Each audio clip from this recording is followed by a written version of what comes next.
বাংলাদেশের ফুটবল ভক্ত কি পরিমাণ আছে আর তাদের জাগরণটা ঠিক কতটা সেটা নিয়ে নিশ্চয়ই কারো মনে কোনো প্রশ্ন নেই। তবে বাংলাদেশের ফুটবলারদের খেলার ধরন নিয়ে সবার মনেই প্রশ্ন রয়েছে। 2023 সাল ছিল বাংলাদেশের ফুটবলের অন্যতম সেরা একটি বছর, কেননা 2023 সালে বাংলাদেশ ফুটবল দল টোটাল 11 ম্যাচ খেলে 11টা গোল করেছিল, যেটা বাংলাদেশের মতন একটা দলের জন্য সেটা ছিল অবিশ্বাস্য অর্জন।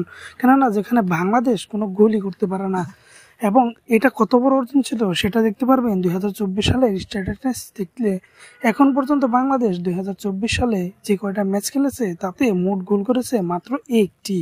হ্যাঁ, ঠিকই শুনছেন, মাত্র একটি গোল করেছে বাংলাদেশ। এই বছরে সম্ভবত বাংলাদেশ সব মিলিয়ে প্রায় 8টা কি 9টার মতন ম্যাচ খেলে ফেলেছে এবং সেখানে গোল করেছে মাত্র একটি।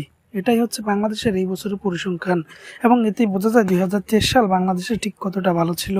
তবে 2023-24 সালে বাংলাদেশ বেশ বড় বড় প্রতিপক্ষের বিপক্ষে খেলেছে, যেমন অস্ট্রেলিয়া, লেবানন, ফিলিস্তিন, এগুলো কিন্তু বেশ বড় বড় প্রতিপক্ষ। তবে দেখা যাক এবার বাংলাদেশ নিজেদের সমপর্যায়ের একটা দল মালদ্বীপের বিপক্ষে খেলতে নামছে। তো এবার দেখা যাক বাংলাদেশ কেমন খেলতে পারে। তো আপনার কি মনে হয়, মালদ্বীপের বিপক্ষে বাংলাদেশ জিতবে নাকি হারবে? 2 ম্যাচের ফলাফল আপনি অবশ্যই প্রেডিকশন করে যাবেন আমাদের কমেন্ট বক্সে। সব ধরনের স্পোর্টস আপডেট পেতে স্পোর্টস ভ্যালুকে সাবস্ক্রাইব করে রাখবেন। ধন্যবাদ।